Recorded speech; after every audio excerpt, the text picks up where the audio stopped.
You're listening to the Skeptic's Guide to the Universe, your escape to reality. Hello and welcome to the Skeptic's Guide to the Universe. Today is Wednesday, April 27th, 2022, and this is your host, Stephen Novella.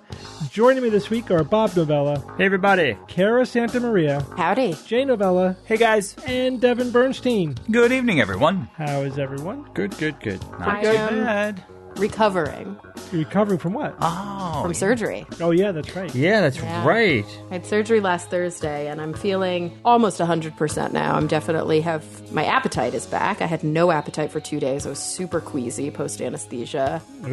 I'm not quite as weak as I was. I was very weak the first few days. I was sleeping an awful lot, and my head felt really buzzy and just off. Man, anesthesia sticks with you for a while. Oh, yeah. It's no joke. That's It's not no joke. normal though. I think it sounds like you have more of an extreme. No, it's pretty normal for total anesthesia. I mean, it's why they give you in your discharge instructions, like, don't operate. You cannot drive today. You shouldn't shower until tomorrow. And even then, you should take it easy. They say I couldn't lift anything more than 5 pounds. I definitely remember, like, 2 days after I got a new carpet cleaner, and I got so excited, and I cleaned some, like, spots that Killer had left on the carpet, and it exhausted me. I needed a nap after cleaning up the carpet. Well, you know what, Bob? You know what part of the reason is? So it definitely gets worse with age. And that's just, the brain. Oh, yeah. If the last time you resilient. went under, you were young, you probably wouldn't. But there's some pharmacological reasons for that too. And again, I don't know exactly what drugs they gave you or how much or whatever. But when you get Probably like a lot, propofol. Yeah, when you get a lot of drugs that are sedating, because you had prolonged anesthesia or you've been in the hospital for a while getting those kinds of medications, some of them are fat soluble. So what happens is they give you enough to have a clinical effect. So there's a certain amount in your blood, but in order to achieve that, a lot of it gets distributed into your fat. And then over days and weeks that the medications come out of your fat back into your blood. So even though you're not taking the medications anymore, it could take days and days for it to clear it out of your system. Some of my aftercare said 2 weeks to be careful about this kind of stuff. And granted, for me, it was about 2-3 days. But I mean, I remember I couldn't really watch TV. Like, I was like, oh, I'm going to have a couple days off. I'm just going to lie about and watch TV. And I was like, I can't focus. It's like, my eyes are crossing.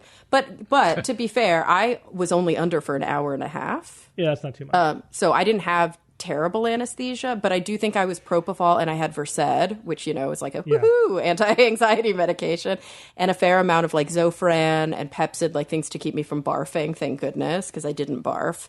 But I do think that there are different anesthesia cocktails that for different purposes. And so, if people are remembering, when I had my colonoscopy, it wasn't like that. I don't know if it's quite the same. That's like conscious sedation. Yeah, that's what I thought. It's not like the hardcore stuff. Like I had a sore throat for 2 days. They intubated you. Yeah. Well, luckily they didn't do full intubation. They did this secondary thing that just like it's supraepiglottal instead of going through your epiglottis, but it still carves up your throat. Yeah. I was like, oh God. Yeah. So fun times.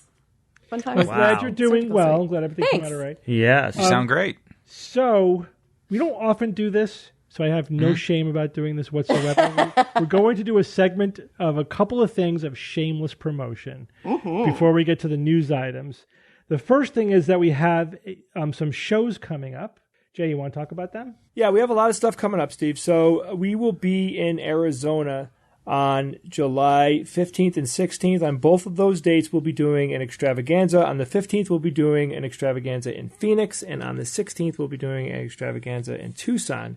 We also have 2 private shows, one in Phoenix and one in Tucson. Those dates and times, literally, by the time you hear this, they'll probably be on the website. So go take a look. And if not, they'll be there very, very soon. You can go to theskepticsguide.org/events to see all this information. Now, for the private shows, we're doing something a little bit different, so I want to mention that. Normally, you record a 2-hour show, right? And there's a little bit of chit-chat around it, but basically you're seeing us record a full 2-hour episode of the show. Now we're starting to do an enhanced private show, or private show plus. We're still branding it, but it's something like that, where it's going to be 3 hours.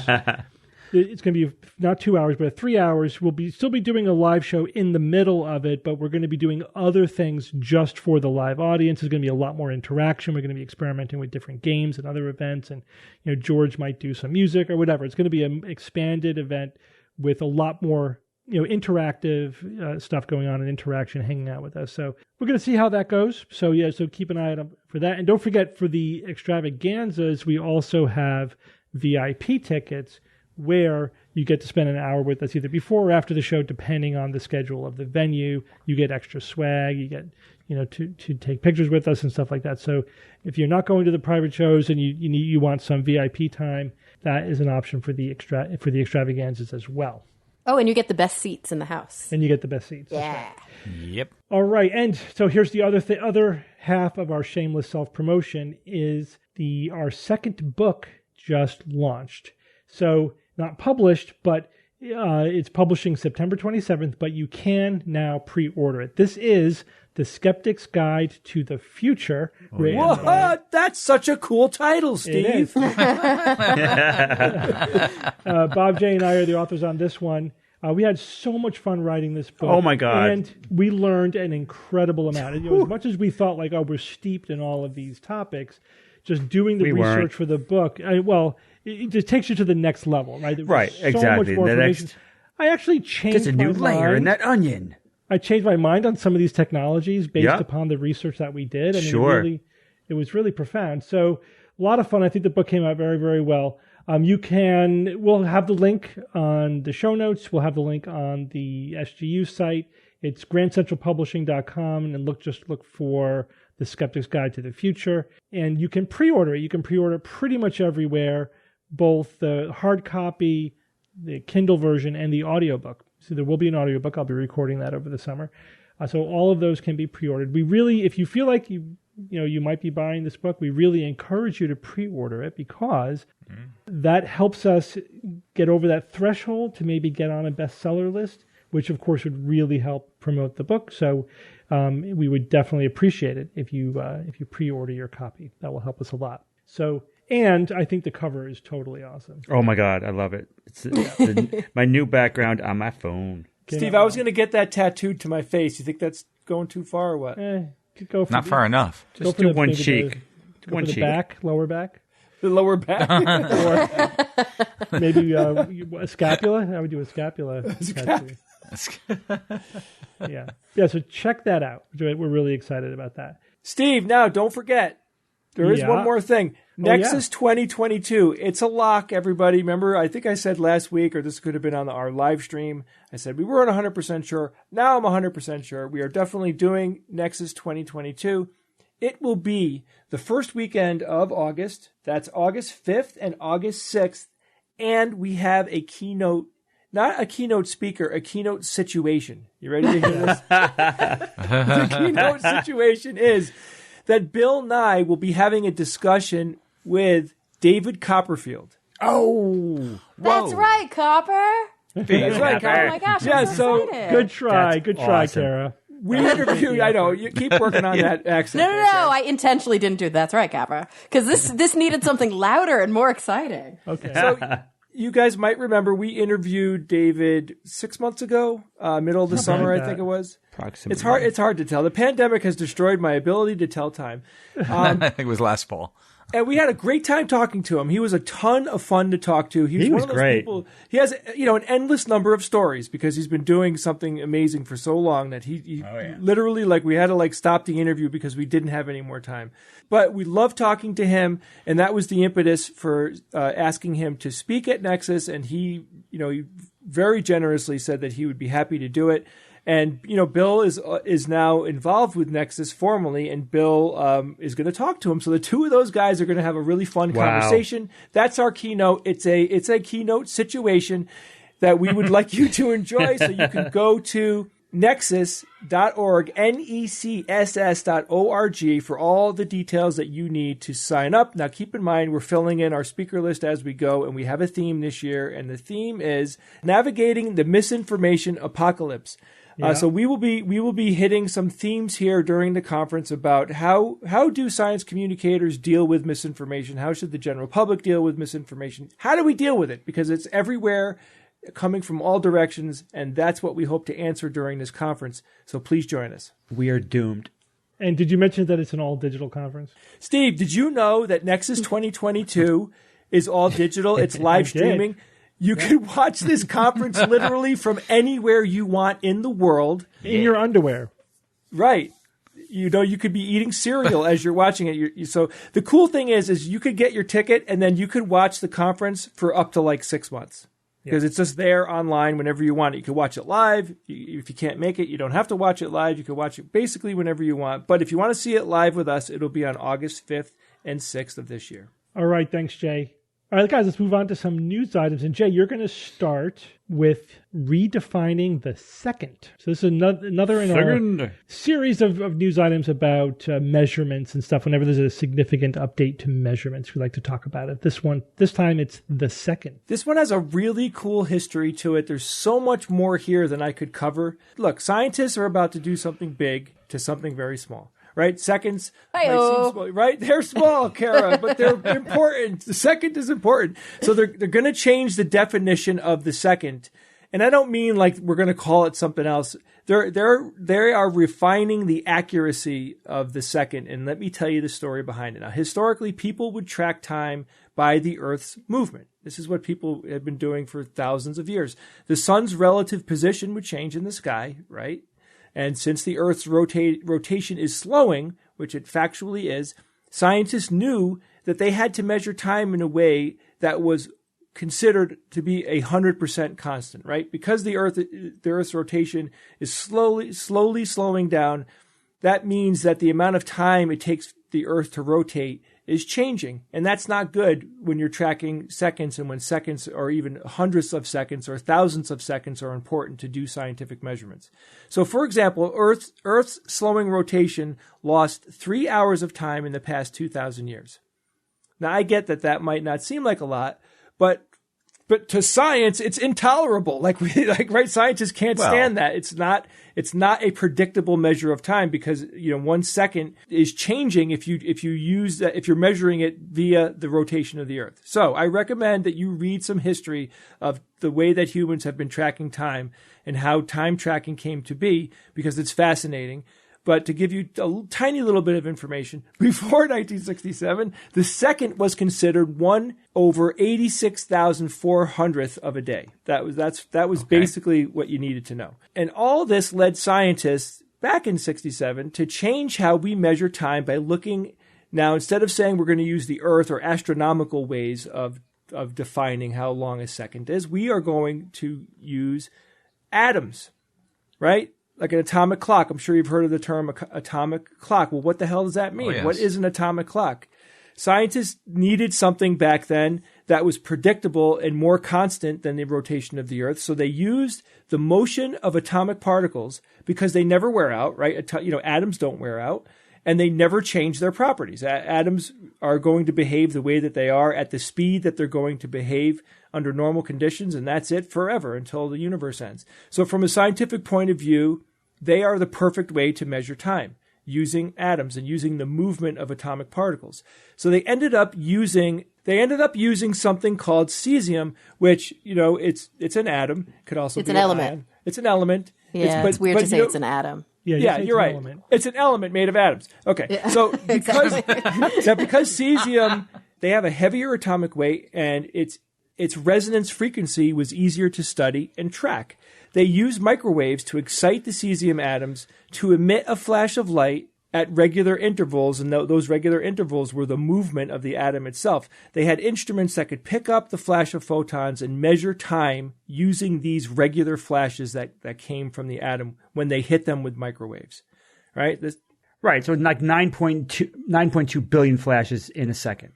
Yeah. How do you count something? Like, how do you have the resolution to count something like that? 1, 2, start over. Okay, I think I can give a more technical explanation than that. It's tricky and it's hard to find sources that really give it a good description, but here we go.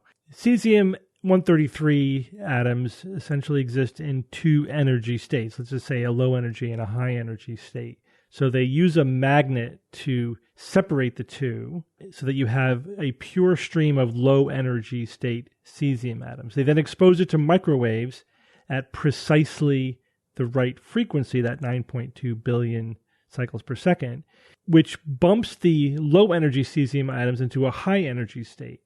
They then use another magnet to remove any remaining low energy cesium atoms, and they count the high energy cesium atoms, which then feeds back into the microwave generator so they can fine tune the microwaves to the precise frequency that maximizes the number of high energy cesium atoms hitting the detector, right? So that's how they make that frequency extremely, extremely precise. Here's where it gets a little tricky, and it's hard to find an exact description. I think there's different types of clocks, so they may use different methods, but a common method at this point is then to use a quartz crystal, like a regular quartz timekeeper, and they use the resonant frequency of the microwaves to fine-tune the oscillations of the quartz crystal. In one description, I read they make it 10 million cycles per second.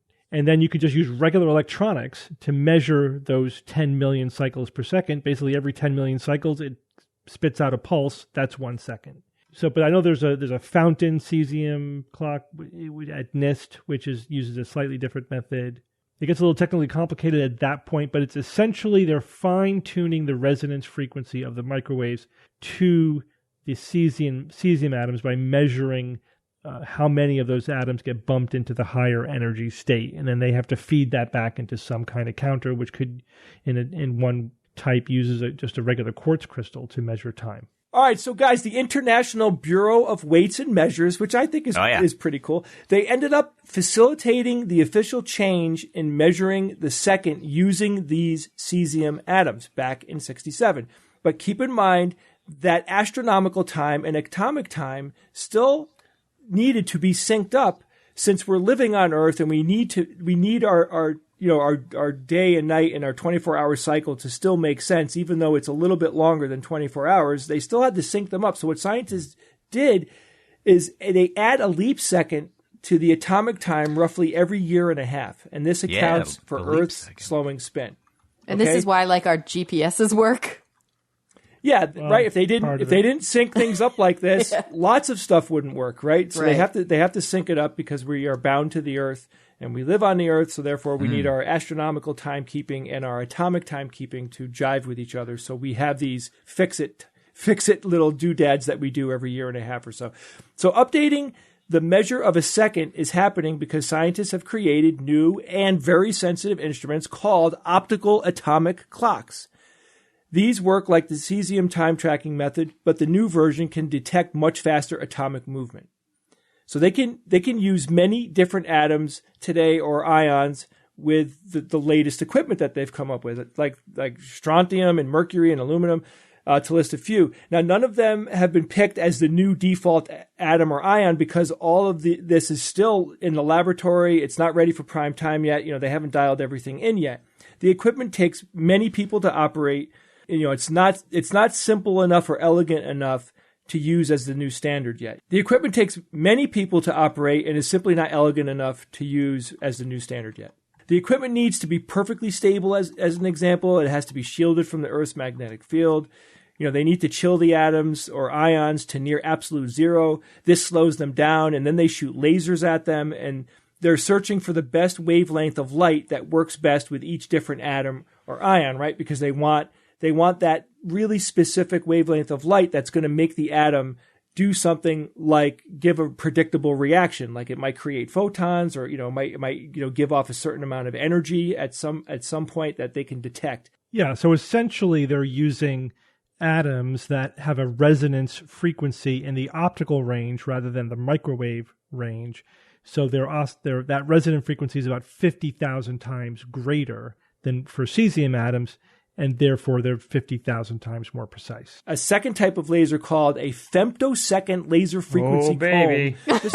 This is what Bob uses in the morning to comb his hair. A femtosecond laser frequency comb. This laser is used to read the wavelengths of laser light that excites the atoms or ions. So this process can detect and measure these pulses of light 100,000 times faster than the cesium clocks from 50 years ago. Whoa, that's significant. Right, so that right there is how much more accurate the clocks the atomic clocks are today than the ones that they created back in 67 or earlier. This means that these new methods of measuring time are just much more accurate and much more in line with scientific precision, which is what we want here. So after all this, I would expect at least Kara or Evan to say, hey, why do we need the second to be so much more precise? For Who our cares? GPSs. Hey, why do we need the second to be so much more precise? Thank you, Evan. I'm really glad that you're absorbing this. One reason Thanks. is that time is affected by gravity. Is it? And you might go, okay, so what? Well, time moves slower when you are near a planet or a black hole, right? So the closer you are to a gravity well, anything that is producing gravity, it could be a planet, could be a sun, could be a black hole. Time is not constant in our universe because of this. Time is constant to to your relative position, but time is moving faster and slower all over the place in our universe because of gravity. Because atomic clocks are affected by gravity and their time tracking will reflect this, this means that they can detect things like gravitational waves or dark matter. Think about that, right? Because they're so sensitive to changes in gravity, these new atomic clocks, they can detect gravitational waves. That is freaking amazing. This was proven back. Will they be used for that purpose? I absolutely think so, Kara. Yeah. I mean, I think that they're so sensitive. Wait a second. Wait, how does that work? I'm going to tell you right now, Bob. I'm going to tell you right now. Check this out. This was proven back in 2015. So physicists at NIST were working on these optical atomic clocks, and they noticed that the time was not consistent on all of their clocks that were situated around Boulder, Colorado. Right, they have multiple versions of these clocks that they're working on and that they're testing, and they were very close to each other, all in the same city. But the time that they were representing was off, and they're like, "What's going on? What the hell is this?" So it turns out that all the clocks were at slightly different altitudes. Yes, right. The altitude matters. So why does that matter? A clock that was 1 centimeter higher than another one that was a few miles away was reading time differently, because it was farther from the center of the Earth, which means that it was farther from the center of the gravity well that it was pulling on it. 1 centimeter, guys. And these clocks recorded the difference. All right. Of 1 centimeter in altitude. Bob, think about that. I already have. I talked about it like a year and a half ago on the show. What did you think? What was your thing reaction? is, though, you said gravitational waves, Jay. Yes. They said, Bob, the article said that these things could detect gravitational waves and dark matter. Bob, I think this is what Jay's talking about. So I'm seeing a study from 2015 using atomic clocks to detect gravitational waves. They say that if they're pointing out theoretically that if you had an array of atomic clocks distributed along the Earth's orbit around the sun, that would have the sensitivity to detect the time dilation effect of a megahertz gravitational wave, such as those emitted by supermassive black holes and binaries. So you would have to set up an instrument using these clocks to detect it. Yeah. You're detecting the difference, between an array of these atomic clocks, but they are sensitive enough that they can detect something of the magnitude, the relativity effect of the magnitude of a gravitational wave. So I'm just trying to think how a stretched space-time by like a thousandth of the diameter of a proton, how that is going to affect an atomic clock. The simultaneous measurement of clock rates at different phases of a passing gravitational wave provides an attractive alternative to the interferometric detection of temporal variations in distance. Yeah, it sounds like it's not the clock itself; it's the clock relative to the clock next to it. Yeah. Of course. Yeah. But okay, all right, I get that. But I mean, that just came out of left field for me. They're saying that it's possible that they will have finalized this way of measuring time probably by the second half of this decade. I don't think they're in a big rush. I think they want to wait until they nail it. Of course, they have time. Yeah, but we will be someday, very soon. We will be measuring the second now with more precision. Once that they master this technique. So nothing has changed other than the fact that it's more accurate and that it can do a lot of cool things that piss Bob off. Okay. Bye. All right. Love you Thanks, guys. Jay. Love you, Jay. Kara, what Thanks, is NFT medicine? What is it? What the hell? Non-fungible token medicine. No You guys. way. No way. You guys. Okay. Is that right? This is an evolving story that really has kind of hit the news cycle within the last week or so. And, each article is adding something to it and things are changing in the background every day. So if you're Googling this on Saturday, we recorded this the previous Wednesday. So just keep that in mind. This is an evolving so much story. has changed. Okay. So I think in order to really dive deep into it, we don't have time to do the deepest ever dive of like what an NFT is and what blockchain is and what cryptocurrency is, because these things are all related. But I do think it's important to like make sure we know what those terms basically at least refer to. So is anybody here confused about the concepts of NFTs, blockchains, crypto? I know barely enough. Okay, but and I think that's how most people feel. And it's like, yes, we could probably do a super deep dive into it, but if we know barely enough, we might be okay. So a blockchain is a database that's distributed. It's shared amongst a bunch of nodes of a computer network. So think about that. It's a database that's spread out multiple nodes, usually like sometimes dozens or hundreds or thousands of machines. And then blockchains, as we know them very often for their role in crypto, things like Bitcoin, because they're able to make decentralized records of transactions. So it's not just in one place, it's across all these different nodes, which makes it really, really, really, really secure and have high fidelity, right? So that's not the only thing that blockchain is used for, but we know it well within the context of cryptocurrency. But another context is the NFT, the non-fungible token, and I have some concerns and questions even about the huge boom in NFTs, because I think that opens the door to a lot of scammy activity online. But basically, an NFT is a unit of data. That's really all it is, and you can't interchange it. So I love an article that I once read referred to an NFT like the necklace you made for your grandma out of macaroni at summer camp. There can only ever just be one. And you can give it to her and she can go, I don't like this. I'm going to sell it to somebody else or give it to somebody else. But it's never going to be replicated. You can make a knockoff, but there's only one macaroni necklace. Does that make sense? So an NFT is a digital version of that. And so far we've heard about it like photos, videos, audio, like albums on NFT. There's even Mila Kunis and the guy I think who invented Ethereum. They made like a TV show about stoned cats. There's like a whole thing. And like very often this stuff is paid for with cryptocurrency and it's ungodly expensive. Like that's another amazing thing about NFTs is that they represent real world items. They can because they're like tokens, but very often that's what they are. They are tokens. I mean, by definition, they're non-fungible tokens. There is like this inflated price that goes along with a lot of them. What's that recent artwork that sold? You guys saw that, right? $91.8 million. What? Most expensive NFT ever sold in December of 2021 by an artist who goes by the pseudonym Pack. Mm-hmm. It was called The Merge, $91.8 million. So like, yeah. And that's not a one-off, you guys. Like if you start reading and getting into the weeds on what NFTs are, how much they cost, who's paying for them, there's a lot of money and a lot of potential for scamming. I say all that to preface this very interesting business, I guess you could call it that, business called Metadocs. Now, Metadocs were like, hey, we're going to be a group of internet famous doctors, and we're going to offer medicine as an NFT. Mm-hmm.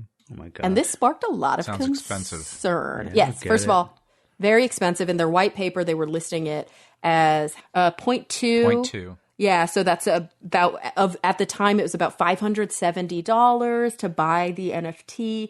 But if I were to sit here and tell you everything the NFT got you, I would be lying because all of this is still somewhat theoretical. It feels a little like the Fire Festival to me. Like there was, there was a white paper and there's like a website and everybody's talking about it, but it doesn't exist yet. It's got massive social media momentum. Massive. But it doesn't actually exist yet. And so we don't really know what it holds. What we do know is that when the white paper was first published, there were a lot of doctors on board. And these doctors were mostly, they kind of came from every different discipline, and they came from all over the sort of expertise and credential spectrum. But it seems like there was one thing that they all had in common, and that was that they were either Instagram or TikTok famous. So these doctors came with, I wouldn't call it cachet, but I would call it a following. And the idea here was, okay, it was pitched as a way to, quote, cut through the red tape of traditional medicine.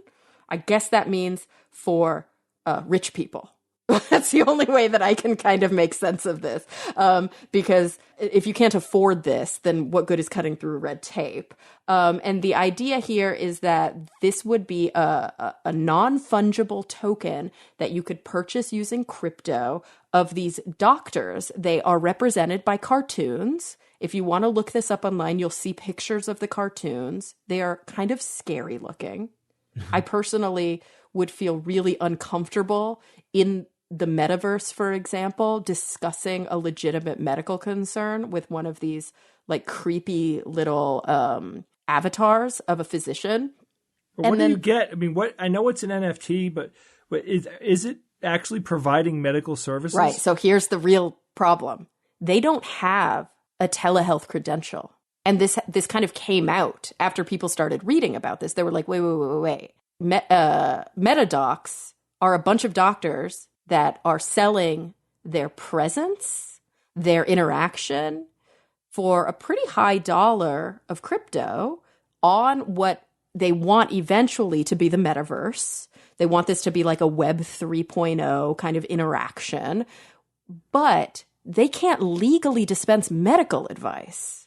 So basically they're talking about AMAs, they're talking about video chats, but they're now all of a sudden, as people are asking more and more, cleaning up the white paper, removing descriptions on the Discord server, removing original videos that were kind of talking a big game about how this was going to disrupt the healthcare industry because they can't make claims about the person who buys the NFT being a patient, the provider actually providing medical advice, or treating the patient. They say that's all kind of where they want to go. They hope it'll evolve into what they called a virtual clinic in the metaverse where a patient can wear a haptic suit and be remotely examined in VR by a physician. Ooh. And although that sounds like a really cool idea, A, the technology isn't there yet, and B, not. A lot of physicians have come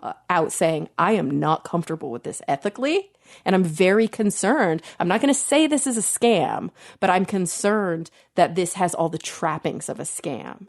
And so this is where this is why I wanted to talk about this on the show, because I wanted to open this up to a conversation with you guys. Like, what are your concerns? Do you see this potentially being the future of medicine someday?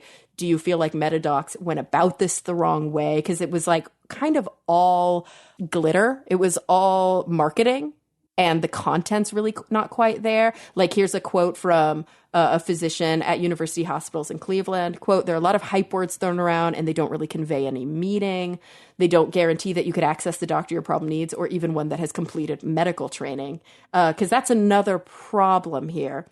They found out that since all of this was kind of first announced and becoming public on the internet, multiple doctors have left. A couple of them have said that their names were included in the press materials without ever consulting them. A couple of them were physicians who were still in residency, so they're not fully licensed yet, or they're not fully board certified yet. And here's another quote from a doctor who's not involved in Metadocs, who said, if you're incentivizing doctors to join this project based on their community of followers, or you're generating profit for token holders, it's hard to reconcile that with the ethos of care. And so a lot of people are likening this unto sort of Dr. Oz on an older platform, television, promoting all sorts of supplements and unproven things, kind of using his clout as a physician to build a following and then to sell stuff. And they're worried that this is like a Web 3.0 version of that. So what do you guys think? On first blush, it sounds completely horrible. I mean, first of all, it's confusing, which is part of the problem here, because I think your average person would be like, huh, what's happening? Like, you want me to like buy time talking to a cartoon version of a doctor that's going to do what?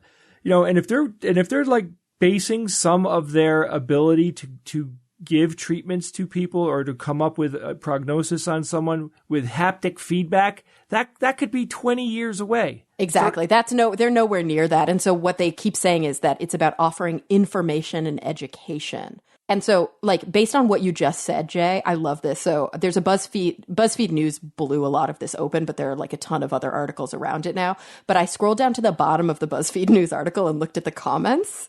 You guys are going to love this. The first comment, there are three that come up right at the top that I'm just obsessed with. The first comment, those are certainly all words. Which is kind of how we're all feeling.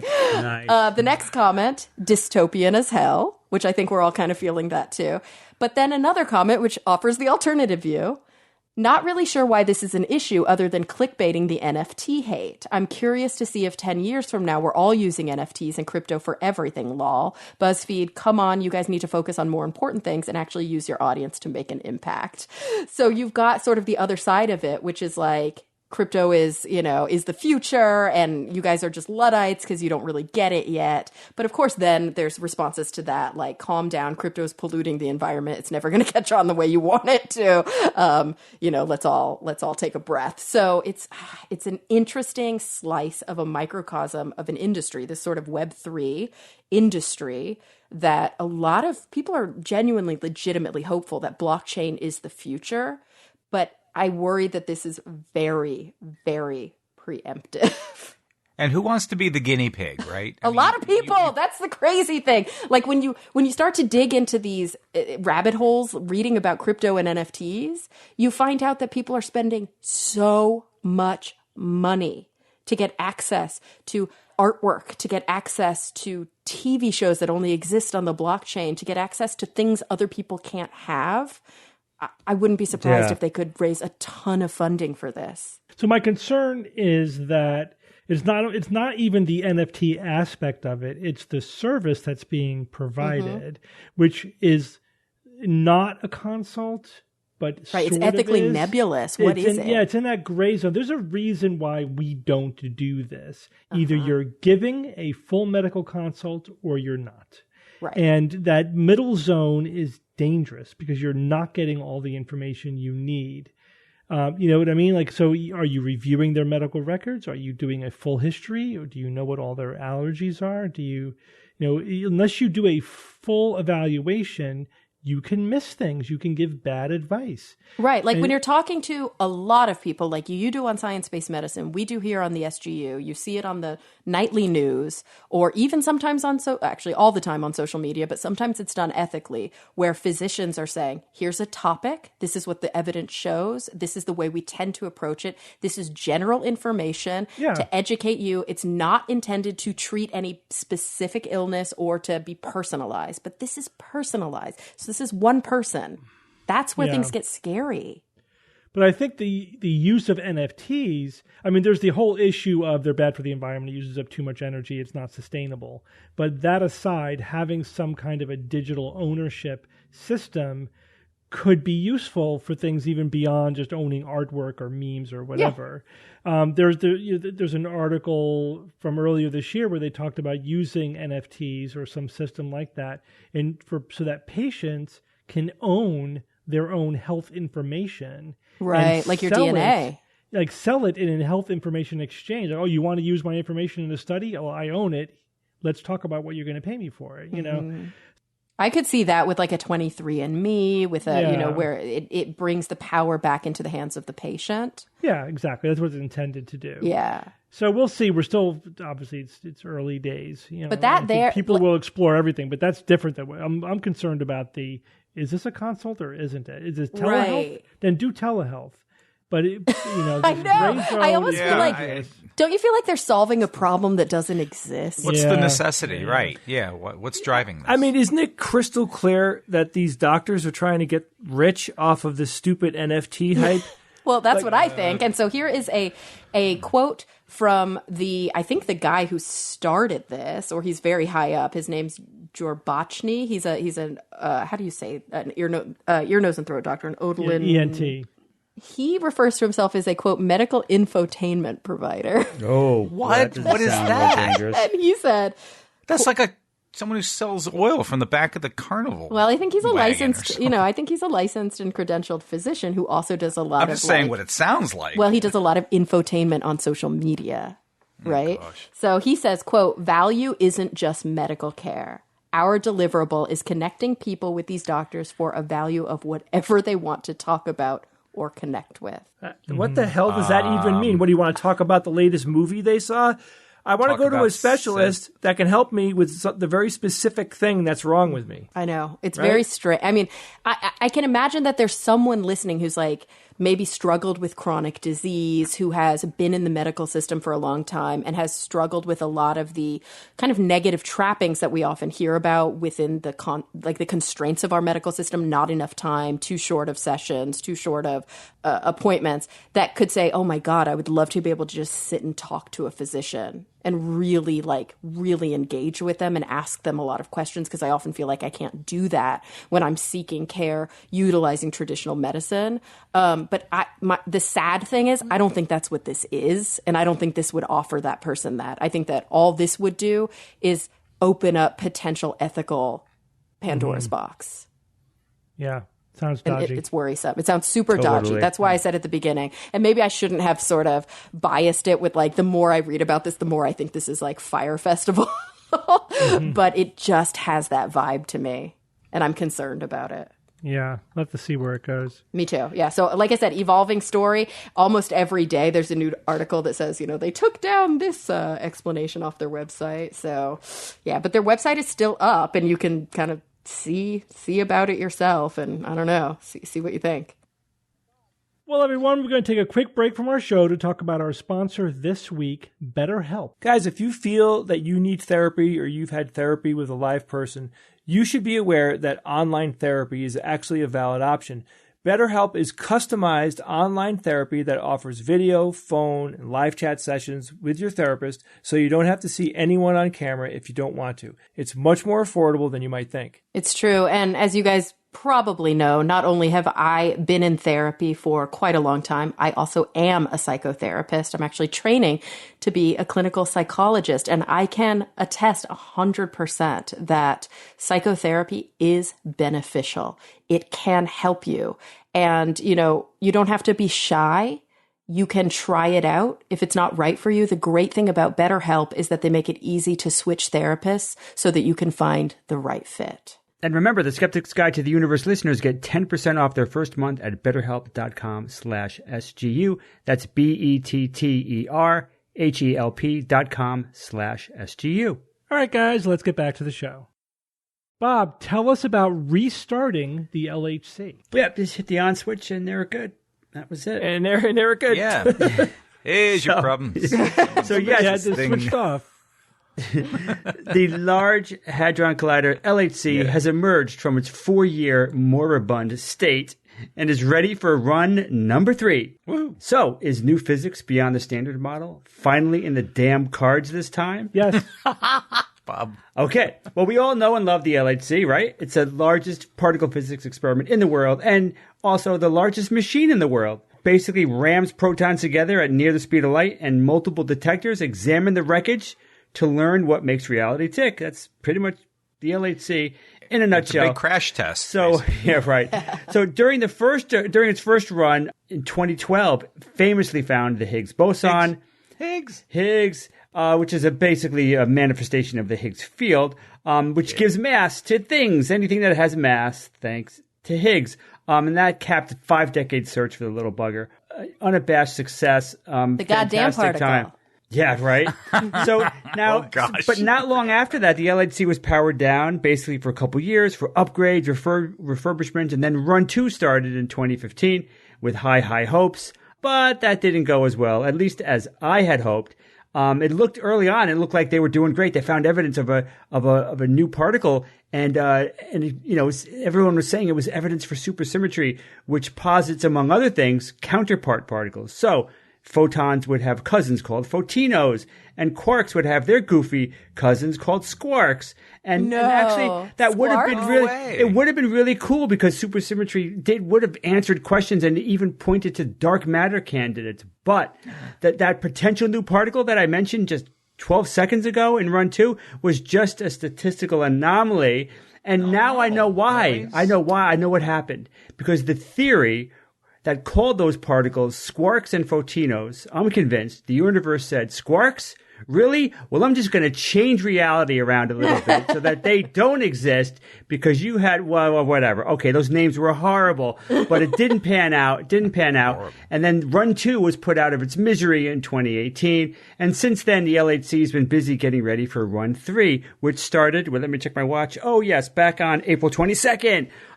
So what have they been doing for all these years since 2018? What was done? What might we expect? So a lot of what they've been doing is upgrades.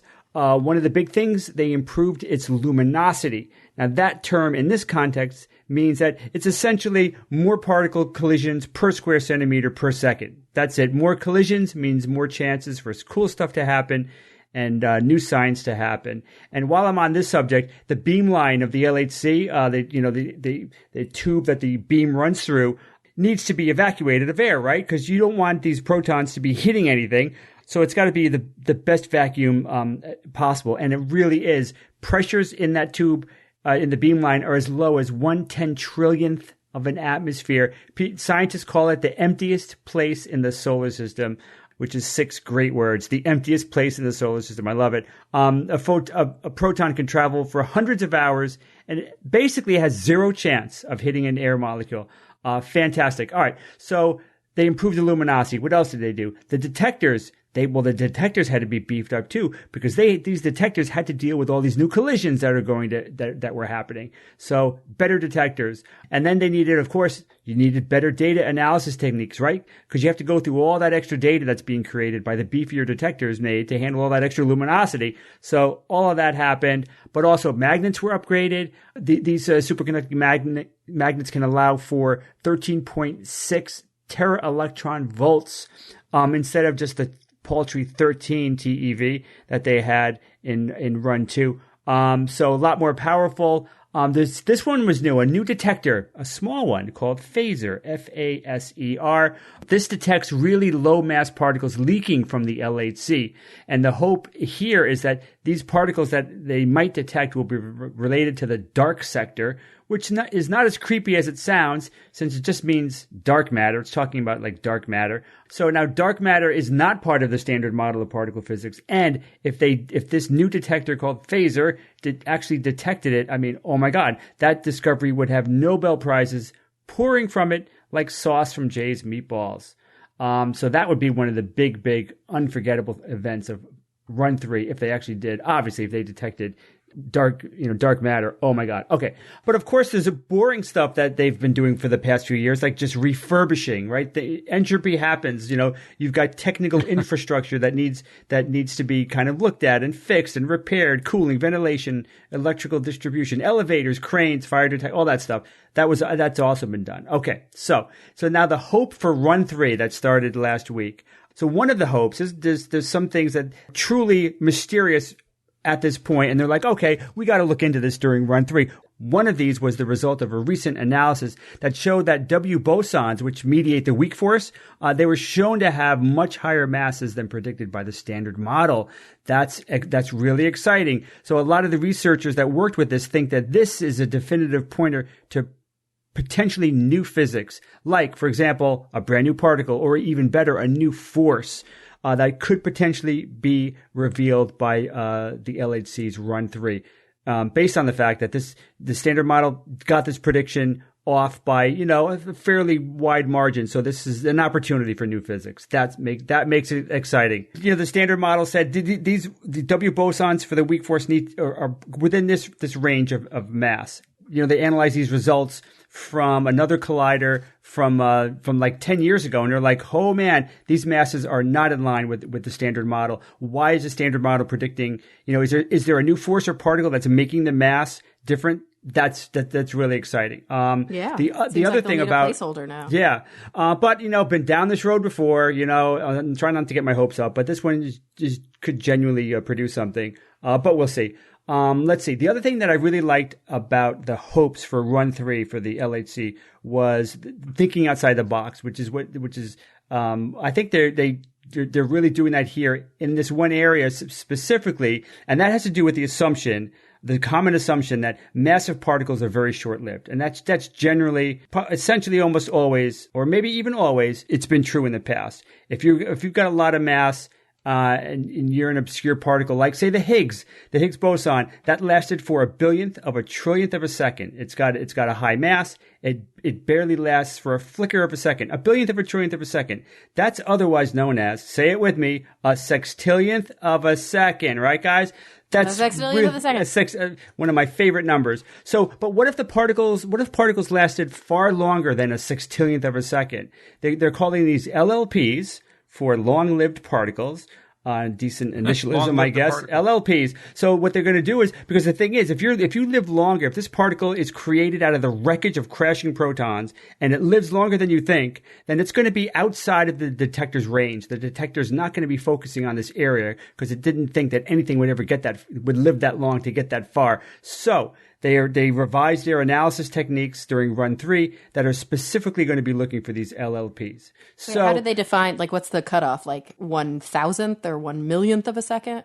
Yep. I mean, I think it's still tiny, right? That's still tiny, but that might be too long-lived, Wow. Compared to a sextillionth, a million is like a quadrillion. Yeah. Whoa. So I don't know what the cutoff is, but probably a bajillionth. Yeah, bajillionth. You got it. So everyone join me in wishing the LHC the best of luck in making Run 3 the best one yet. Come on, we need some new physics. We need the standard model to collapse into a puddle of jelly because it just didn't make these predictions that they are now, revealing in Run 3. Maybe, who knows? It would be great. I just hate to think that they would go a few years and not really have some really amazing stuff discovered. That would be very disappointing, but you never know what's going to happen. Fingers crossed. That's why it's called research, Bob, right? Because we don't know what's going to happen. I know.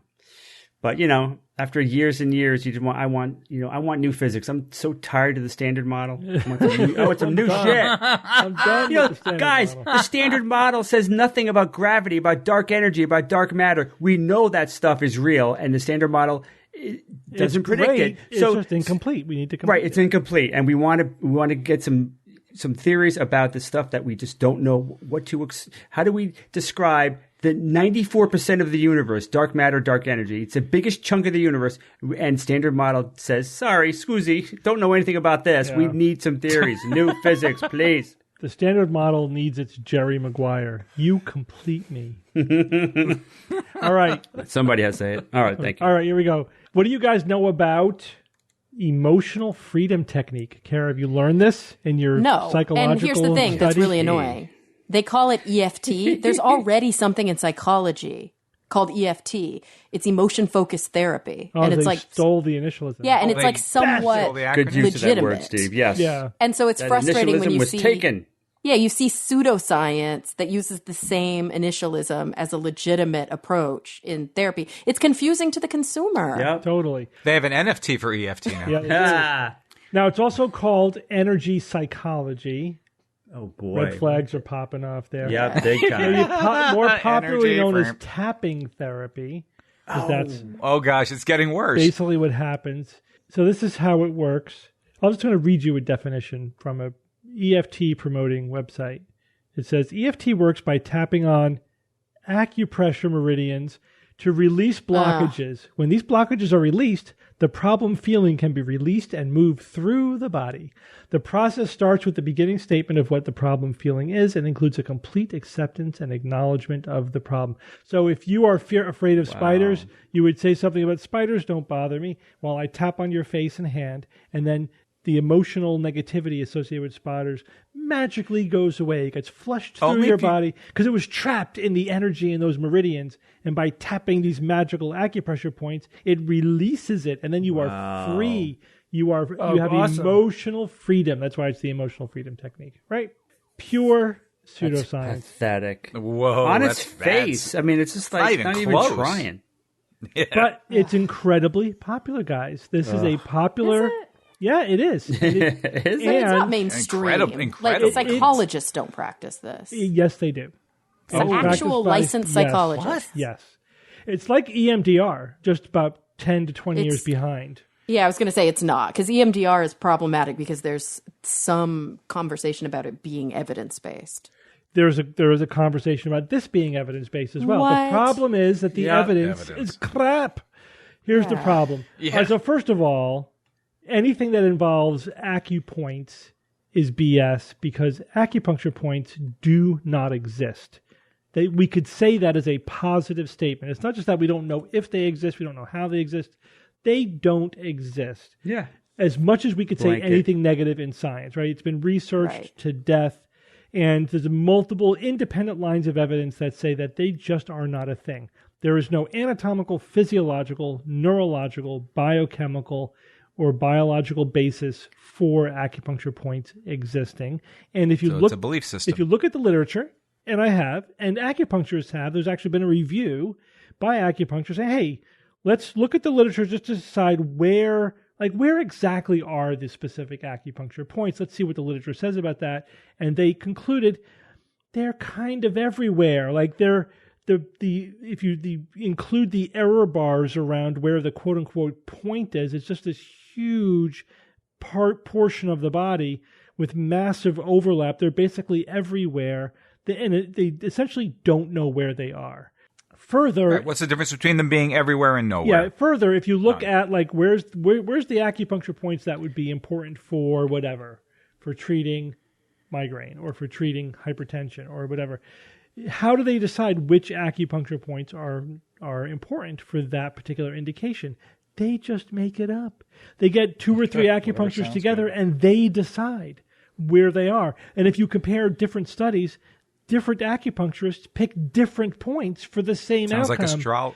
Sounds like astrology. It is astrology. It's actually literally astrology because when acupuncture was, in its deep origins, there were 365 acupuncture points, one gee for whiz. each day of the year. Coincidence. It was literally astrological projections onto the body.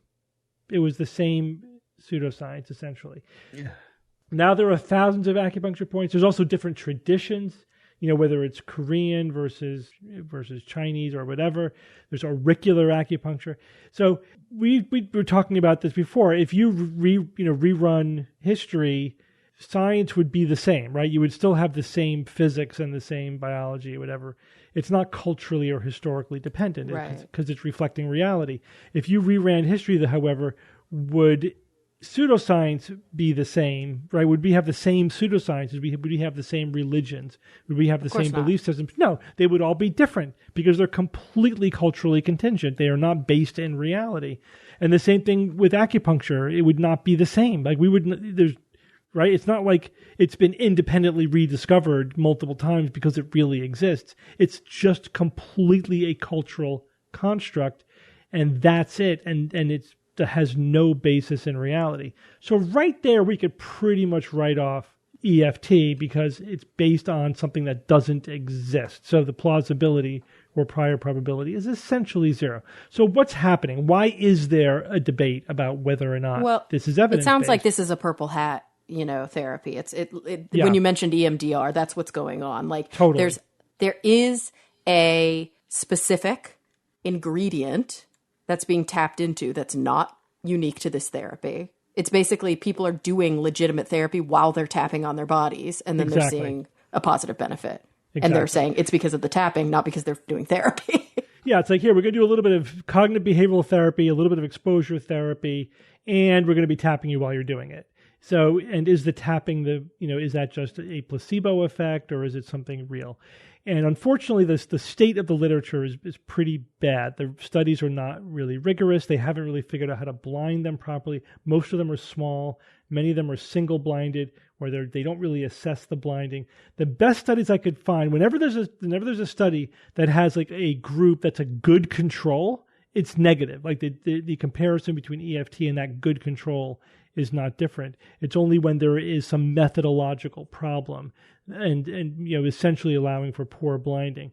So there are things in psychological research is hard to control for placebo effects because the outcome because it's not a drug. The outcomes are subjective. There's something that, Carrie, you know what this is, demand characteristics, which basically yeah, for means, sure. You want to please the doctor. You want to please, subtle cues that tell the patient how they're supposed to respond, which is why if the treater is not blinded, again, it's worthless.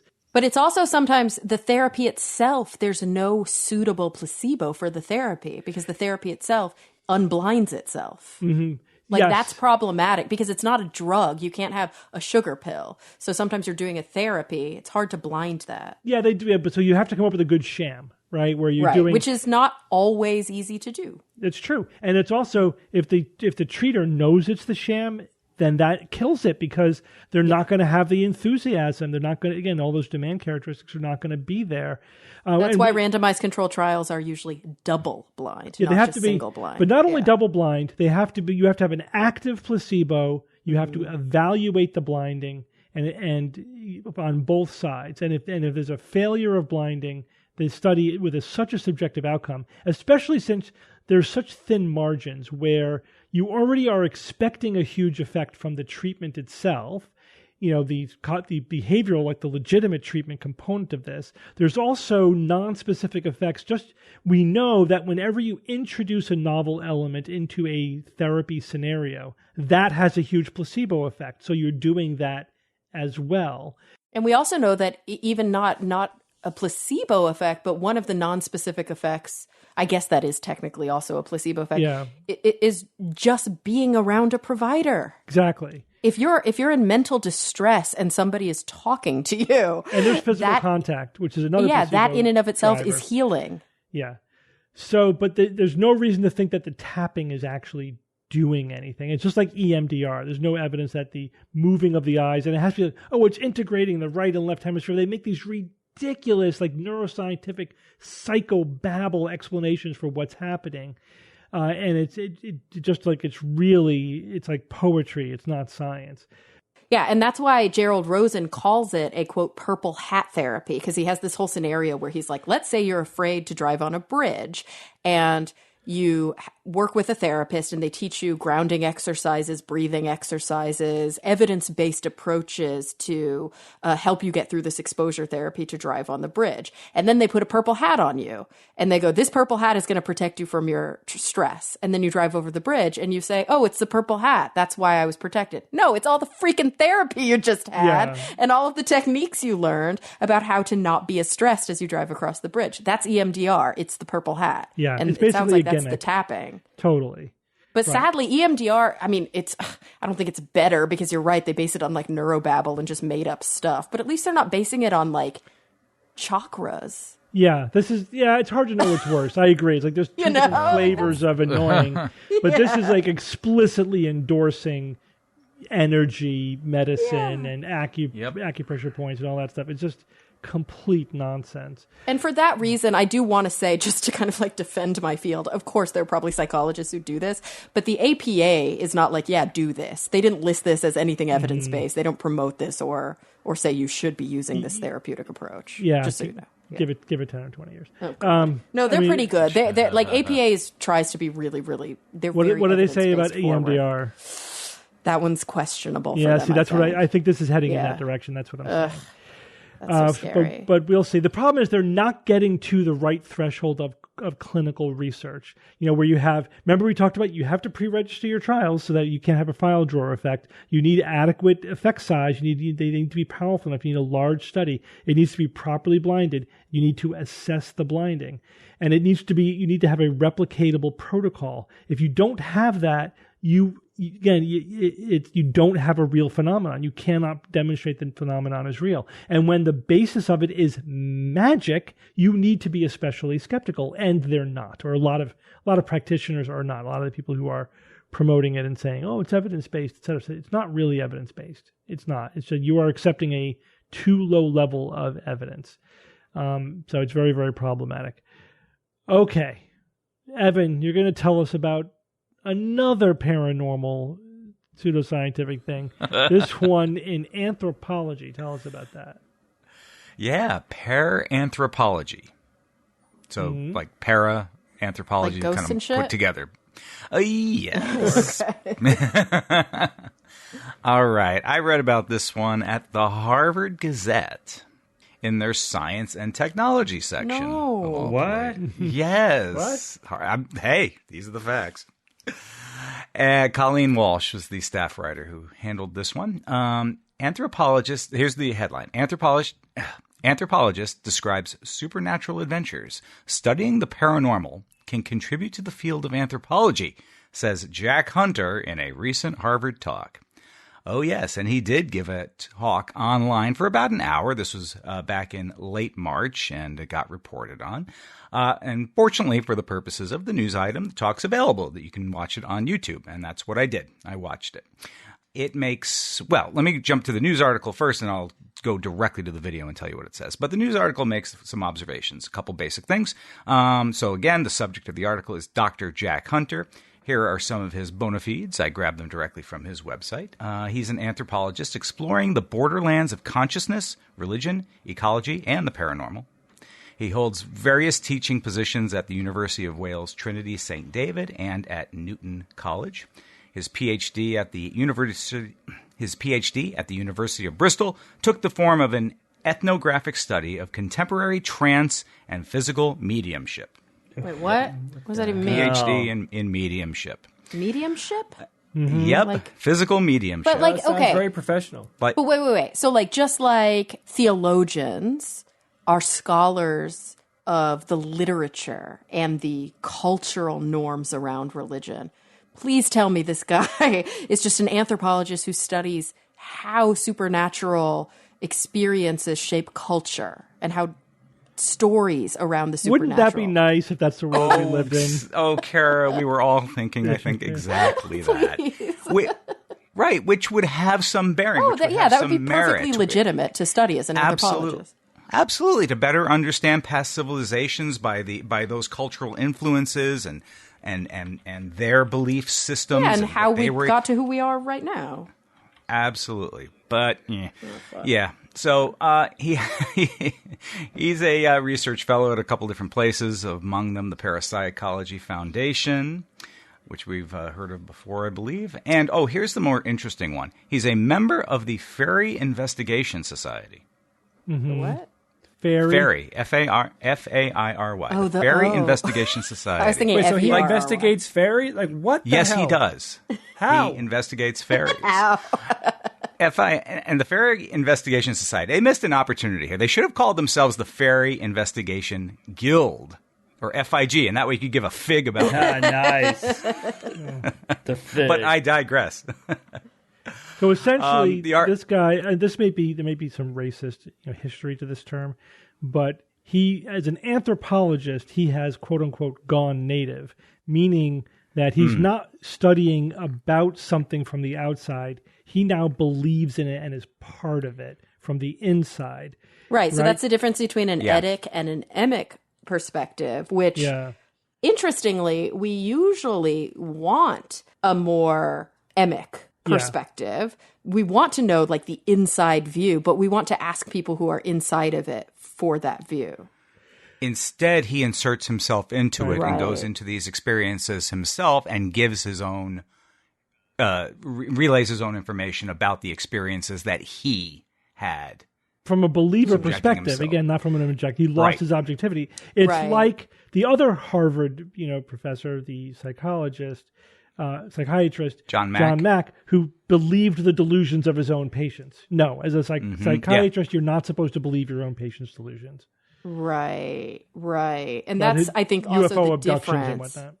It's sort of like a misappropriation of the emic and perspective, because those usually just refer to the cultural viewpoints of the individuals. It's like, you don't want to have this colonialist, like, I, white man from the West, am going to tell you about these peoples. Like, you want to really understand the people from their perspective, but that's not really, that doesn't translate to, I'm going to believe in pseudoscience. Yeah, right.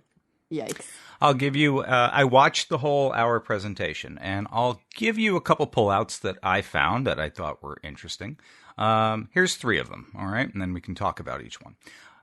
Here's a quote. "The paranormal is perfectly natural. It makes sense when you look at the data where people claim to have these experiences all over the world, all through time, and they seem to be normal and natural in that respect." Meaning what, though? So, well, sure. So what? Having those experiences is normal because everyone has this.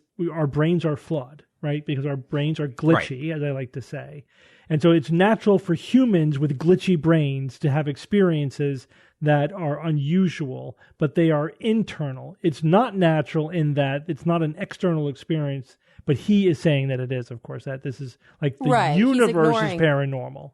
Right. He's ignoring the fact that the interpretations are culture bound. Yes, right. Steve, do you know what it reminded me of? It's an expression that I like to use, which I stole from you, and you stole it from Joe Nichols. There are no haunted places. There are only haunted people. Doesn't that kind of sum it up? Yeah. Like the constant here is the human brain throughout time, all over the world. I mean, you have these cultural differences, right, and descriptions of what's going on. That differs. But the constant here is the people and the human brain, no doubt about it. The same is true of sleep and dreaming. It doesn't mean your dreams are real. How about this one? Here's another quote. He described his first extraordinary experience, which was under the effect of magic mushrooms. He saw fairies, small entities, and they seemed to appear as 2D beings in the wood grain pattern on a chest of drawers. They looked at me. There seemed to be some sort of intelligence or agency behind this aspect of the experience. Mm-hmm. Okay, so he hallucinated. Yeah, he was literally, admittedly hallucinating. He just said he took a hallucinogenic substance. That's a way to do science, sure. But it kind of went beyond it. It would be one thing if he said, because this experience happened before he got into his academic pursuits. It was from what he described in his teen years or his late teen years. So I'd like to take a little bit of charity with that. So it wasn't during his academic career. But he never said or he never suggested that something like, oh, I came later to realize from my studies I was seeing patterns in random noise, or this was my first experience with intersubjective entry into archaeology, and now I have a better understanding of the cultural practices of those societies. No, he all but outright said that it happened. And he never came off of that, or he never suggested that it was what he experienced at the time, but now since then he's moved on from that. No, he embraces it. It sounds like he says it cannot be accounted for by the standard models of science and psychology, but it can, which is a recurring theme. I know, and also he's not a scientist or a psychologist, so maybe he should be doing some consultation. Yeah, well, this is the problem, and that's a constant theme throughout the hour-long talk, is that where's the neurology? Where's the psychology, right? Where's the physics? Missing. Where's the hard sciences? It's all missing. It's all absent. Here's one more. I'll give you guys one more, and then we'll move on. The nature of these, this is his quote, the nature of these kinds of experiences, supernatural or paranormal experiences, from the mainstream perspective, they say these experiences must be delusional or explained away in terms of psychopathology or whatever. But there is a way we can look at these experiences without breaking them down, treating them seriously on their own terms. And then what happens if you treat these experiences seriously? It leads you off into different areas, and that includes anthropology. So I think what he's talking about here is removing the boundaries, or as he actually puts it, he uses the word the brackets that separate the world of physics and standard models, and breaks it away from the human experiences of spirituality, faith, and other subjective experiences. In fact, he says at a couple different times, you specifically have to take down those barriers if you're going to be a para-archaeologist. Well, yeah. Mm-hmm. You have to believe the crap you're spewing. But guess what? When you do that, it ain't science. No, it's definitely not an attempt at objectivity. I mean, we know we can never be fully objective, but at least we try. Yeah, it's an He's aspiration. not trying. Yeah. Yeah. Here's a Yeah. almost a more problematic statement. So in the interview, he was asked, well, what do you think about the mediums where they've been shown to be fake? And he said, that doesn't mean that everything else is fake. Oh, Yeah. logical Of course, fallacy. yeah. Hello. Yeah, it doesn't mean that any of them are real either. They all could be fake. So it does put the onus on you to show one that's objectively not fake, and nobody can do that forever. I wonder why that is. Then he says, well, then you're taking out of the real world experience into the lab. So it's the unfalsifiable framework, right? Right. So that's It's sad too because it's like there is a world in which, look at Susan Blackmore. Like there's a world Yeah. in which you are credulous of this and then you realize, right? Or maybe you were never credulous to begin with, where you can still study this in a deep phenomenological way, Yeah. like in a very constructivist way, and try to understand it from the perspective of the experiencers and still get a richness of your literature and your research without also condoning or believing in or being credulous about the practice. Mm-hmm. Totally. And he blows right past that. And that's what takes it from science into pseudoscience. All right, thanks, Evan. sad. Yep. Jay, it's Who's That Noisy time. Last week I played this noisy.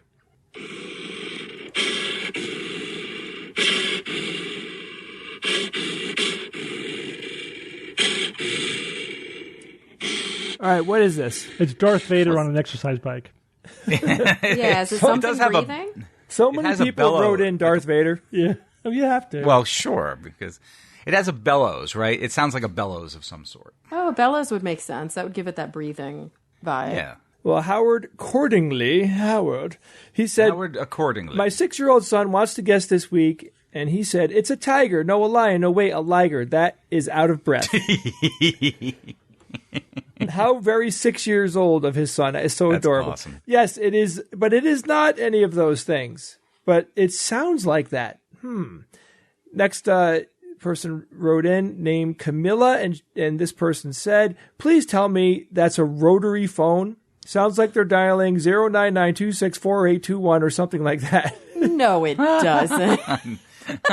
It's remarkable what people hear in their heads. Camilla, thank you for listening, and tell Charles we all say hello, by the way. Evil Eye, who has written in many times. Since the he's year one listener. Totally. Evil Eye. You don't get more classic than this listener. He said, no clue, but taking a shot, it sounds like someone either filling or regulating a hot air balloon. Okay. I can see Okay, that. yeah. I like that. That Bellowsy valve, vibe to it, yeah. Another listener, Ben, wrote in and said, hey guys, Ben here from Kyoto. It sounds like someone cutting a big chunk of wood with a handsaw, and it feels very similar to a growling beast. Mm-hmm. That actually, that part of what he said is not 100% off, and you shall learn as we progress here. Another listener named A.E. Coleman wrote in and said, hi, Jay, long-time listener here. Is the noisy from episode 876 a big cat of some kind? A lion, a tiger, a puma, etc., breathing through its nose into a paper towel tube? That's very specific. My house cats and I eagerly await the answer. That is not correct, but hold on. Another person here wrote, hi, Jay, interesting one this week. Is it someone using a handsaw on polystyrene? Alternatively, it's Bob on the night before Halloween. Cheers, Phil. We're all so excited. So there's lots of thematically, there is a lot of people here saying things about big cats, right? Or, growling and things like that. Now, there is no winner this week because this one was very hard, but I found this one to be fascinating. Let me explain to you what it is. So, do you guys hear the growl of an animal in there at all? I hear chuffing. Maybe. I hear breathing of an animal. I Well, don't here- hear growling. Listen to this.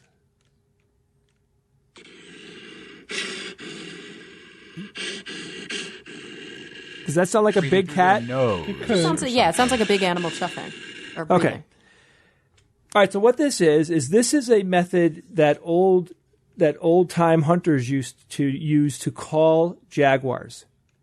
All right, so this is a constructed It's noise. a jaguar call. So this is from Kelly, who sent the original noise in, that they would float down a river making the noise, waiting for a response, and then once they see a jaguar, they would release their hounds and they would hunt them. So what this actually is like those big, like a big plastic tub that like you can get at Home Depot or something, just like like a big, these tubs, like you could buy these and like taping compound comes in them or whatever. But like those deep tubs, they typically have pictures on them of like, don't let your kid fall in here because they could suffocate, right? The tub I'm talking about.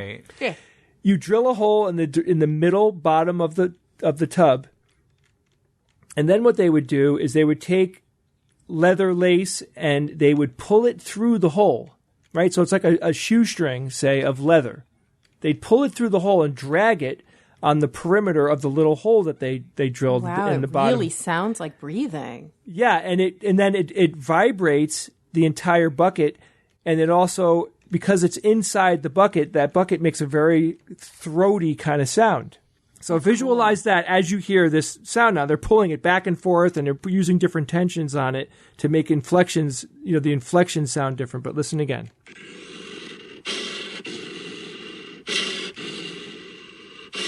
See it now? Mm-hmm. You can kind of visualize it.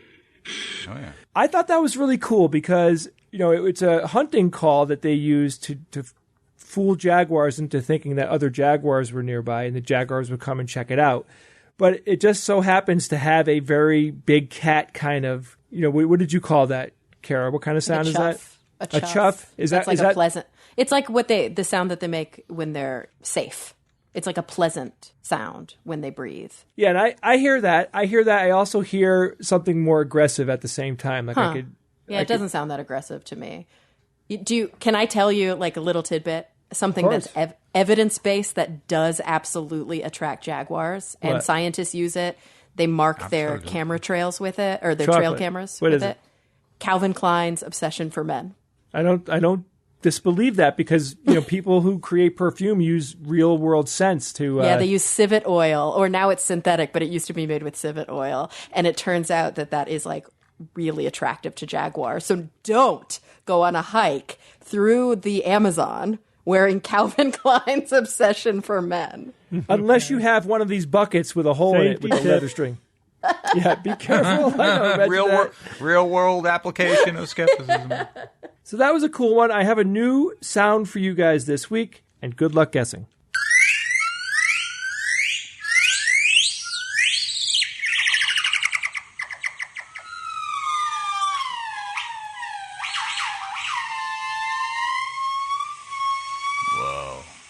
That sound was sent in by a listener named Lewis Goldberg. Thank you, Lewis. If you think you know what you heard this week, or you heard something cool because you're a cool person and you're in cool places and you do cool things, send me a cool noisy at WTN@theskepticsguide.org. Bob, less attitude. Thanks, Jay.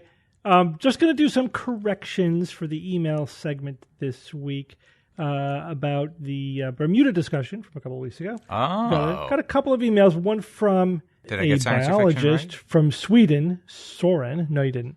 Oh. This is all about the chatting that we had around the discussion. It wasn't about any of the items. And anyway, so I'm not going to read the email, but there was a few things correcting some specific things that I said during it. So one was, we were talking about Australia. Remember, so with the Bermuda science fiction, one of the things was which animals are native to the island. Mm-hmm. And I said there were no native bats. There were no native mammals. That was the fiction because bats made it to the island because bats can fly. Yeah. And I said that's similar to Australia. When we were in Australia, we heard that bats were the only placentals that are native to Australia. So he was pointing out that that's in fact not true, that because there are rodents that are also considered native to Australia. So it's bats and rodents, not just bats. Oh, there are there are placental rodents? Yes. Oh, okay. Because I know there's also non-placental rodents, right? They're not rodents, but they are. Oh, right. They wouldn't be analogous to rodents. They look like they're marsupial. Yeah, it's like the Tasmanian tiger. It is similar to like a big cat. There are marsupial mice basically, but they're not rodents, right? But that sent me down a rabbit hole of that whole issue of what is considered native to Australia. Yeah, and that's why I was asking about the word endemic too. Like, how do we define? Well, we'll get to that. We'll get to that. So that's the second thing you corrected. What is native, right? What is considered native? So, essentially, It actually depends on whether or not it's an animal or a plant or a person. But there's the difference between native, indigenous, and endemic. Yeah. Right? So native means that the species is it's part of the natural ecosystem of that area. But here's a question though. How long ago would an animal species or would a species have to have been introduced to an area before we consider it to be native? I know that's 100 probably years. There's probably no hard fast rule about that, is there? There's no hard and fast rule about it. So bats were introduced into Australia 15 million years ago. Yeah, that's probably Rodents, indigenous. Yeah, so they're now considered native. Rodents 5 to 10 million years ago. Probably still Again, indigenous. No problem. Yeah, they're considered native. What about, this is controversial, what about dingoes? Where did they come from? 4 to 5,000 years ago. Ooh. They were introduced by humans as domesticated dogs 4 to 5,000 years ago. Oh, they were already domesticated. But now they are a wild species and that are self-sustaining within the ecosystem of Australia. And it's currently controversial. Now, legally, they are not native. And that's partly because Australia then has more freedom to control their population because they're technically an introduced species. So from a legal perspective, there may be a motivation to say that they're not native. But scientists are like, all right, that aside, where do we draw the line? I actually found a paper by a scientist who is saying, I think we should follow these 3 criteria. One is that they evolved, right? Like the species actually has demonstrably physically evolved since being in the region where they are. Okay. 2 is that they exist independent of humans, right? They don't need to be fed or in any way interact with humans in order to be self-sustaining. And that they are integrated into the ecosystem and like it would actually damage the ecosystem if they were removed. That's where all the controversy is, because you don't know that unless you do it.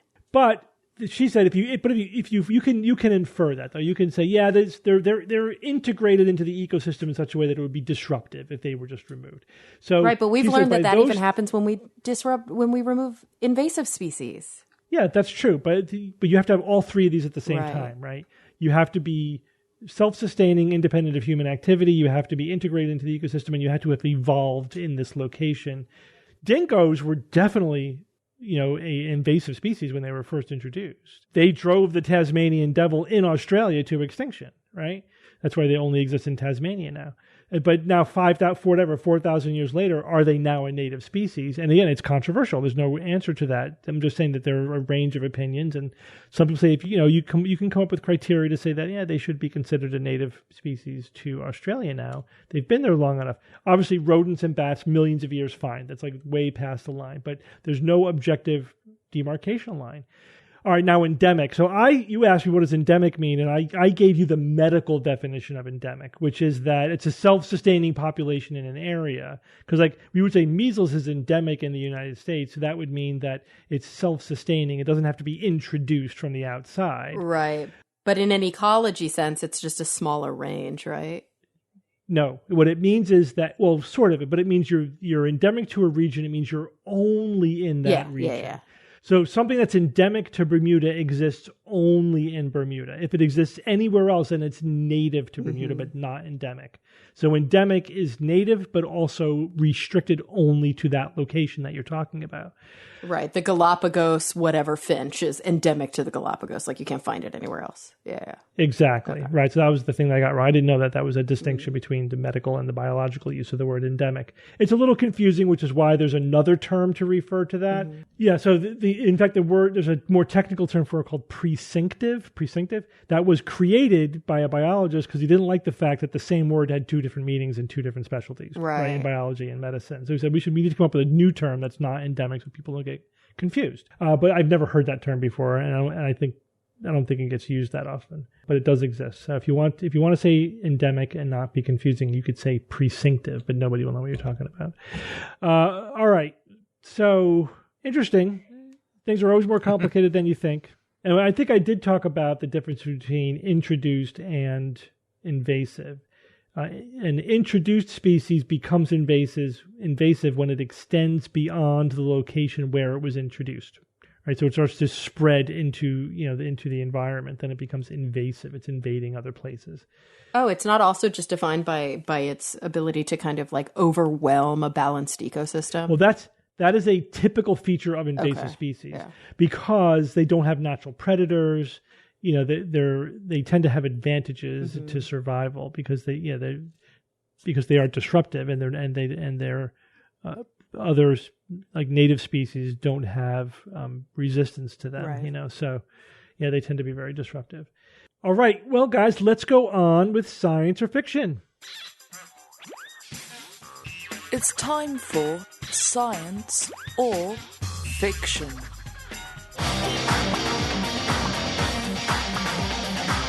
Each week I come up with 3 science news items or facts, 2 real and 1 fake, and then I challenge my panel of skeptics to tell me which one is the fake. Although we have 3 news items this week, there is a theme to these news items. Mm-hmm. And the theme is future technology. See how I circled back to our book? These are all things... Evan and I are at a distinct disadvantage here. Yep. All things that you might read about in our book. Or they involve those things. Okay, here we go. It's not going to help them, Kara. Don't worry about it. Item number 1. Using a quantum 2D material, scientists have produced the highest ambient pressure superconductor at 250 K, minus 23 degrees Celsius. Item number 2. NASA scientists have developed a metal alloy that has twice the tensile strength, 3 times the ductility, and at least 1,000 times the durability at high temperature and stress as existing superalloys. And item number 3, using machine learning and genetic modification, scientists have created a bacteria-producing enzyme that can rapidly break down PET plastic, which makes up 12% of global solid waste, so that it can be reused and is practical for industrial-scale use. Kara, go first. A quantum 2D material, that doesn't even sound like a thing. What is a 2D material? It's flat. But nothing's actually flat. So I'll give you that one molecule thick material, even though it's not physically 2D, it's considered 2D. Like graphene is a 2D material because it's one. Right, that makes that atom more thick. believable now. Yeah. Okay, so I don't know what that means. It's a quantum material. Isn't everything subject to quantum? This is confusing to me. But okay, scientists. That's what they're calling it. You might make it a metamaterial. Yeah, I feel like that's like marketing. They've produced the highest ambient pressure superconductor. So the idea here is that they figured out how to increase the ambient pressure. So not like no, I'm sorry. Do you mean temperature? Yeah, it's the highest temperature. It's the highest. I left that word out. It's the highest. Oh, good. Okay. Temperature ambient pressure superconductor. Okay. So an ambient pressure superconductor is a type of superconductor, and they've managed to now increase the temperature at which it functions. Because I know that superconductors have to be very, very, very cold. So 250 So the ambient Kelvin. pressure basically means 1 atmosphere, right? Okay. Yeah. Like they can do it here. They don't have to put it in the back or whatever. Okay. Yeah, that makes sense. I have no idea if negative 23 degrees Celsius is like way off target, and really this has to be close. I don't think it has to be close to absolute zero though, because I've seen superconductors at like science fairs before, like doing that thing where they look like a air hockey table. So like clearly if they can figure out how to make it cold just like out on a table, I don't know, negative 23 degrees, sure. That still seems pretty cold to me. NASA scientists have developed a metal alloy. This one has so many caveats. Okay, so it's a metal alloy, so it's multiple metals that have improved the tensile strength by 2 times, the ductility by 3 times, and the durability, this is the main one, by 1,000 times, but only at high temperatures. No. I mean, not only at high temperature, even at high temperature. That's the whole point. This is for like rockets and jets, right? Gotcha. If you expose it to high temperature and stress, it doesn't get destroyed. It lasts 1,000 times longer than existing metals. Right. And then this last one is that both machine learning and GM produced an enzyme from bacteria that can break down PET. Okay, that doesn't seem that unreasonable. So it can be reused. And they've also figured out how to scale it. That's the big question. Because we've seen a lot of issues. Like, we've seen a lot of different, even bacteria that they didn't have to produce in a lab, but I guess they wouldn't be scalable. That's where the machine learning comes in. So that one seems reasonable to me, too. They all seem reasonable. So I guess I'm going to say the quantum 2D material, maybe they were able to figure out, or the 1,000 times the durability at high temperature. Maybe it's 100 times. Yeah, I'll say NASA didn't figure out the metal alloy thing, because we've been working on metal alloys for forever. And it seems weird that they would be like, oh, I never thought to combine these two metals. Look at all the great properties. Like, you would think that they would have already tried a lot of different combinations. So we'll say that one's a fiction, but who freaking knows? Okay, Evan. I guess the one that makes the most sense to me is the plastic one. The created a bacteria-produced enzyme that can break down the plastic. Haven't they been working on that for a while? I could have sworn. Have we covered news items about that in the past? I seem to have some recollection of that. But this one is the new feature would be what? Using machine learning and genetic modification. So sure, you take a concept you've been working on a while, you use the latest, greatest other pieces of technology to make it even better. And that would be great. So so I think that one's science. The other ones, shooting in the dark here. Quantum 2D material and what the highest ambient pressure. Nobody knows this. I mean, what? Unless you're in the field. How would you... 23 degrees Celsius? Negative 23 degrees Celsius? I mean, who knows that? Nobody knows that. So what? I mean, okay, sure. I wouldn't know if that was news if it came up and smacked me in the face like Will Smith. Too soon? Too soon? Too soon? No, too late. Okay. It's like almost you missed the Will Smith wave there, Evan. I was busy doing taxes, thank you. Actually being a productive member of society. Now, the one Kara says is talking about the metal alloy, twice the tensile strength, 3 times the ductility, and 1,000 times the durability at high temperature and stress. At least 1,000 times. Well, those are some pretty impressive numbers, especially that 1,000 times. So it's a coin flip. Kara, I'm gonna ride with you on this one. I'll say it's the metal alloy one, but it's a total guess. Yeah, total guess. All right, well, we'll see how my fellow authors did, see if their knowledge of writing the book all on you guys. helped them out. So, Jay, go ahead. No credibility pressure here. Go ahead. The one about the metal alloy, to have 1,000 times durability at a high temperature, that's freaking remarkable. I mean, what's a high temperature, though? The temperatures at like 2,000 degrees, like temperatures that you would experience in a jet, cone or whatnot in aerospace. What? Relevant aerospace temperatures. Well, this is definitely something that NASA would be continuously working on, is trying to come up with better materials. I mean, I just think 1,000 times the durability is so much more durable than what you would think they would be able to achieve with the same old metals. You know what I mean? Because, Steve's not saying anything here about exotic metals or, anything crazy. So that one's a maybe. The third one here, using machine learning and genetic modification, scientists have created a bacteria-produced enzyme that can break down the plastics. Yeah, I mean, there's really no reason to think that this one is that big of a deal. I've read tons of things about this type of stuff.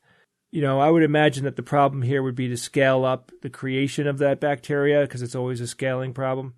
So I'm going to just say that one's science. I'll move off to the first one. Using a quantum 2D material, scientists have produced the highest ambient pressure superconductor. Yeah, it has to exist at minus 23 degrees Celsius. So between that one and the 1,000 times durability, I mean, they're both on the edge there, because I could see, they made an advancement in a superconductor at 1 atmosphere. That one doesn't seem that crazy either. I think I'm going to say that it's the metal one, because the 1,000 times durability seems too high for me. All right, Bob. Oh my God, all three of you guys are just adorable. Yes, please tell me you know this. Thanks, Bob. So, all right, the PET plastic sounds feasible, and we need a win there. So I'm going to say that's science. All right, 2D material. This is extraordinary because you've got a high ambient pressure. You've got 1 atmosphere, and at the same time, minus 23 is nothing. That's damn near room temperature. That's amazing. Okay, so that's fantastic right there. Because usually it's ambient temperature, but still damn cold, or it's crazy pressure. Crazy pressure between two diamond anvils, but also a room temperature. So you never get both at the same time, which we have here. And Steve knows that I know this. So he knows that I'm going to say that's bullshit. And so for that reason, and of course, that act in and of itself is a roll to die, because who knows how deep Steve went with his mind screwing that he's doing to me here. But so what? I don't care. I don't think because that's huge. That's really big news. I did a look at the news, lately. I didn't see that. That would be really, really amazing. So I'm going to just go with the metal and ductility. No, really? Oh, Yeah. It's so funny how you guys just stumble on that, and I try to reason it out because I happen to be familiar with some of these, and it's like it's still a goddamn roll of the dice here. Oh, I wanted you to have a It doesn't matter how solo much win. you know. It's just all just total random. Very nice bullshit. of you, Kara. I did, particularly because didn't. this is like his world, Yeah, but normally I would say the 2D material is fiction. But Steve knows, he knows for certain that he's laying a trap for you, Bob. He could be a trap for you. It always bites me in the ass when I play science or fiction based on how I think Steve is effing with my head versus just what I think is the right answer. That's problematic. But I mean, I was looking at the news 10 minutes ago. It's like when we, Wow. So based on, you add those together. Not 10 minutes, I mean 10 minutes before this segment started. As soon as this segment starts, of course, I would never go anywhere near any news. But I looked at a few things. So this thing didn't pop up. So when you add those two together, all right. So I'll say the ductility one, the metal one, that's not a shoo-in either, because it could have all of these characteristics, no problem. But, oh, by the way, at room temperature, it explodes. It's like something crazy could be wrong. We're not looking at all the characteristics here. But so I'll say that one's fiction. And I'll go with the crew. And see what the hell happens. All aboard. I mean, Steve could have swept us this week. So you're saying the NASA scientist material, that's the fiction. You're going to agree with everybody else. Yeah, I think there's something. I think the first one could be true, but there's some major flaw. I'm hoping. We'll start with number 3, since you guys were the least conflicted about that one. Using machine learning and genetic modification, scientists have created a bacteria-produced enzyme that can rapidly break down PET plastic, which makes up 12% of global solid waste, so it can be reused and is practical for industrial scale use. You guys all think this one is science. Yeah, that's the this caveat one that could get us. Is Say it. Science. This is Yes. science. Cool. That's this awesome. Is great. Yeah, That's so- big. This sounds good. Yeah, and the new bit here is the practical for industrial scale use, because this is not the first bacteria that eats plastic. No, this is like college student science fair. I've seen so many bacteria that can eat plastic. Yeah, We've been talking about this for years. it's not eating plastic so much as breaking it down to its components, so that those components could be reassembled into new stuff. So the purpose of this is to have a closed loop of plastic production, right? So it could be infinitely reused, because you just break it down into its components, reform it, and you could do it again. Yeah, it makes it like aluminum cans. Yeah. But so, sorry, you may not know this, but I'm actually really excited and curious about this. So I could see a system in which people return their plastics to the manufacturer. There's some sort of new recycling portion where they save those types of plastics to go back to the factories where they do this. But what about the plastic that's already in the environment? Is there a way that this would help that? We'd have to get it to a factory. Yeah. Gotta collect it. So it's just trying to make a circular process for plastic. Right. And so the advantages here, and this is where the machine learning came in, because they had to predict what the structure of the enzyme should be, and then they had to use genetic modification to make it. So that's the future technology bit. And that's big, too. And that's huge. It's totally huge. What a team up. What a team up. Years of research and weeks, all that stuff, all those promises, it's all happening, guys. We are living in the future. It's amazing, the shit that's happening right now. Wait till I get to the other one. That's not fiction. That's cool. So it's fast. It's very fast. It could do this in a week. So it doesn't take months to break down the plastic. Okay. And it could operate at like 50 degrees Celsius, which is fine. It doesn't have to be superheated or anything. So it's practical for industrial scale use. So you could build a factory tomorrow doing this, right? There's no deal breakers here. That's really the new bit. So we'll see how it works out. But I mean, from everything that I'm reading, they were saying this is ready to go. Like this could be an industrial process. So that, and again, it still creates the problem of you have to recycle the plastic. But if you can create a stream for that plastic that is economically feasible, right? Then that creates a huge incentive for it to happen. Well, yeah, because then more manufacturers will use PET, like will move over from other plastic types. It'll be also cost effective to recycle it. Yeah. And it's individuals already mostly incorrectly recycle plastic. Mm-hmm. So if we can it's about modifying behavior away from it's a slight modification. It's not about teaching people to recycle, which is good. Yeah. So they do say that they're trying to prepare for industrial and environmental application, Kara. So it's possible they may try to, I don't know, put this in the water and just have it eat all the plastic. I don't know if that would work. At the very least, put it in a landfill. Yeah, landfill is probably where it would get used. Yeah. All right, let's go in reverse order. Go down to number 2. NASA scientists have developed a metal alloy that has twice the tensile strength, 3 times the ductility, and at least 1,000 times the durability at high temperature and stress as existing superalloys. You guys all think this one is the fiction, and this one is science. No and way. This is awesome.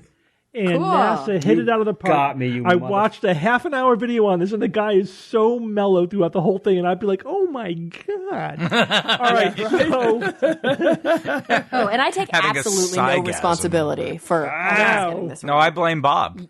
How do you think they made this amazing alloy? This is part of the Futures Technology thing. Bob and Jay, they 3D machine printed learning it. and genetic modification. They did 3D printed it, Steve? They 3D printed it. They did use AI to predict what would work. Oh my God! Right there. And again, it was like, there we go, kids. Years of research in weeks. All right, so 6 months of research. Yeah, over the weekend. The basic alloy that they use. So you guys, obviously, NASA and the aerospace industry has been working on, metal alloys that can withstand high strain and temperatures for their jet engines and rockets and whatnot. Mm-hmm. So the current sort of best that we have are these superalloys, nickel-based superalloys. And what they were doing was adding another process to that, oxide dispersion strengthened nickel-based superalloy. So what they do here is they use an oxide, in this case yttrium oxide, and they disperse it throughout the alloy. So it tends to collect at the edges of the grains. You know how metals have grain sizes, that determine its physical properties. So these form at the grain boundaries and makes it stronger. Grains? Now, how do they do it? They take the basic alloy that they're using. In this case, they used nickel, cobalt, chromium. Right, so that's their starting alloy: nickel, cobalt, chromium, and they coat it with yttrium oxide. They coat the particles. So now you have this, this powder of the metal alloy, which you then coat with the yttrium oxide, and then they use a laser 3D printing method, right, where it basically melts it together to create whatever it is they're building out of it, right? In this case, they were building a combustion chamber out of this alloy with the yttrium oxide. And they examined it all sorts of ways, looking at all the structure and everything. And then they did the stress testing. So they found that it had all of these capabilities, that higher tensile strength and ductility. Normally those don't go together. Like if you increase one, you decrease the other. But this increased both at the same time. And the guy's like, which is a pretty interesting property. It's like, yeah, that's really interesting. God, dude. Like it was such understatement.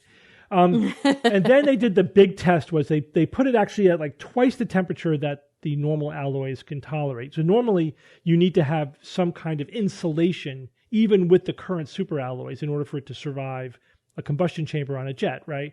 And you still would. So like jets will burn at like 3,000 degrees. normal alloys can withstand maybe 1,000 degrees. This can withstand 2,000 degrees. So it's like it's much hotter. And then they also do like they look at the formation of stress cracks at high temperature and strain, and they showed the curves of like when they happened. They had to actually alter the scale. Like they had to squeeze it all the way down. The scale. So you could see, and I said at least 1,000 times because the experiments are still running. They're still going. That's when they stopped looking. They were at 1,000 times the duration of the other previous best superalloys. So these things, they were incredibly, incredibly durable. Which, of course, for a jet engine that's being used over and over again and going up and going down, that's what we want, right? We don't want our ships to fall apart. So, ideally. Yeah, I mean, it's just a huge advance. Again, and it's the 3D printing of the metal 3D printing, where they use a metal powder and then they use a laser to melt it. When did this happen, Steve? This is very recent, just this year.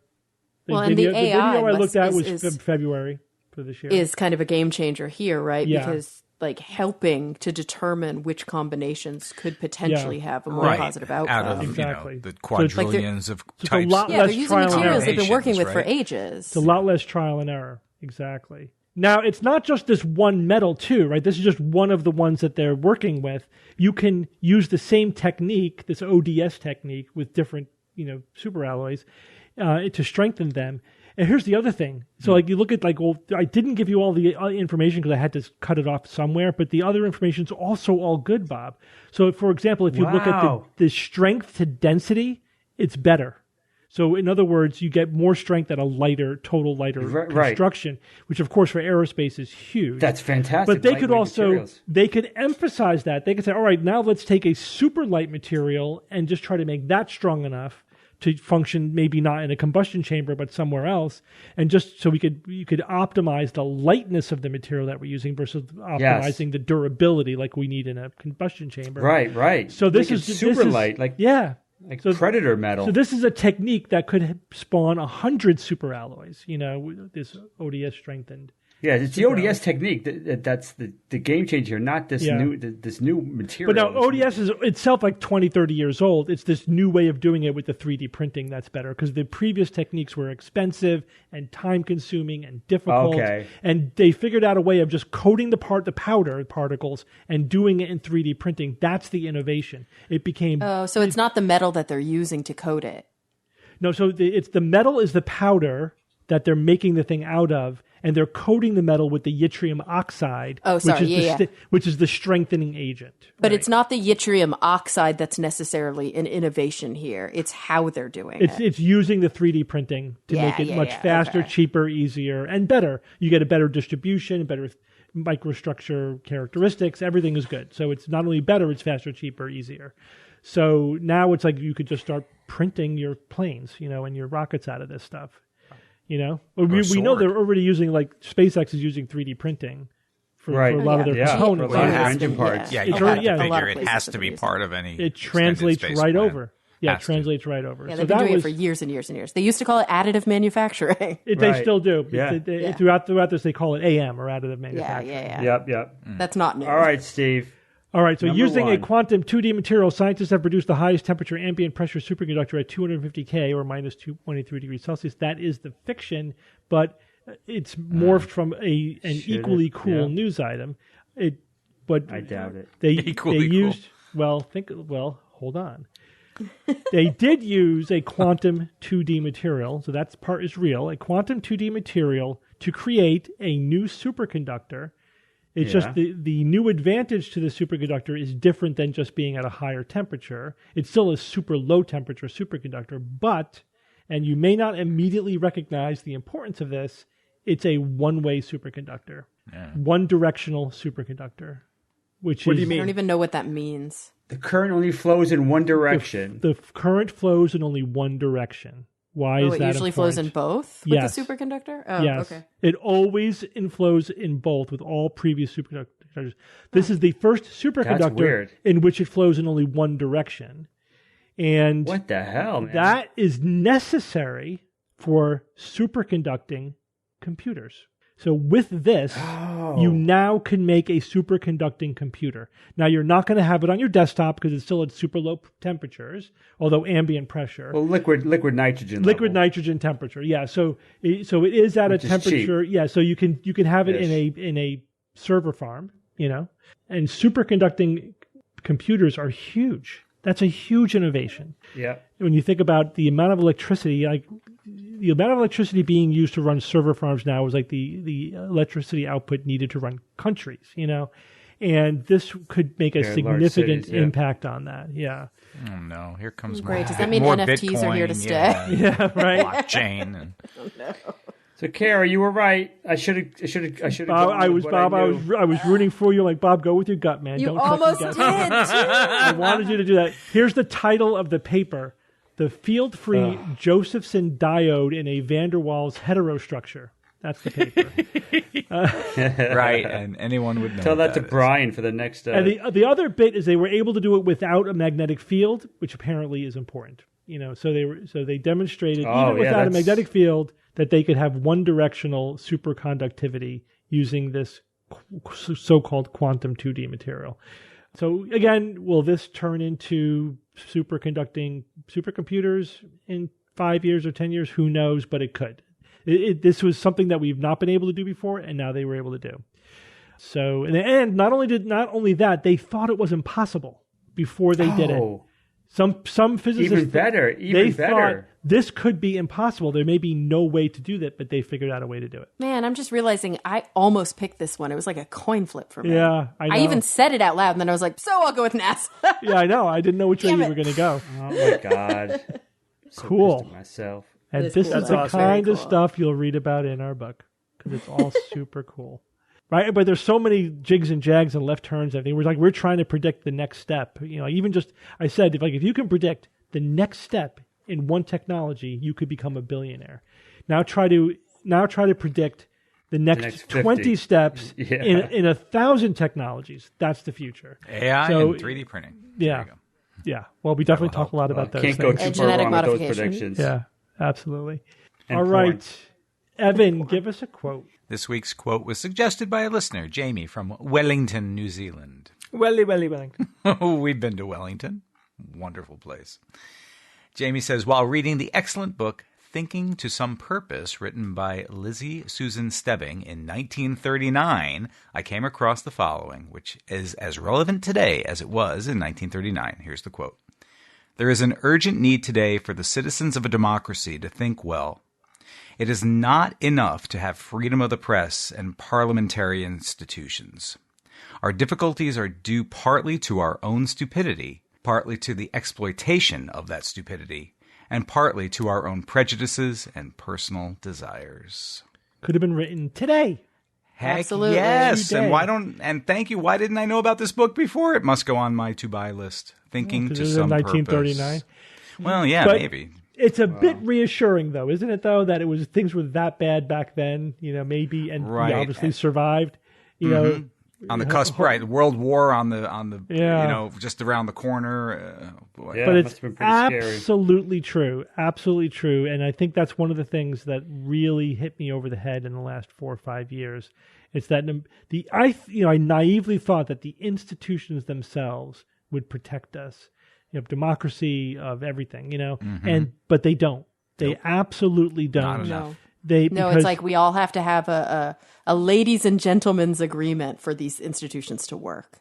yeah, We have and- to want them to work and, right. and pull our weight. And that means you have to do the maintenance work of democracy, which means protecting the quality as well as the freedom of the press and things like that. And when those things deteriorate, when you have too many people believing in conspiracy theories and outlandish things, then democracy falls apart. Right. And when you have can't leadership function. sowing that distrust. Oh, yeah.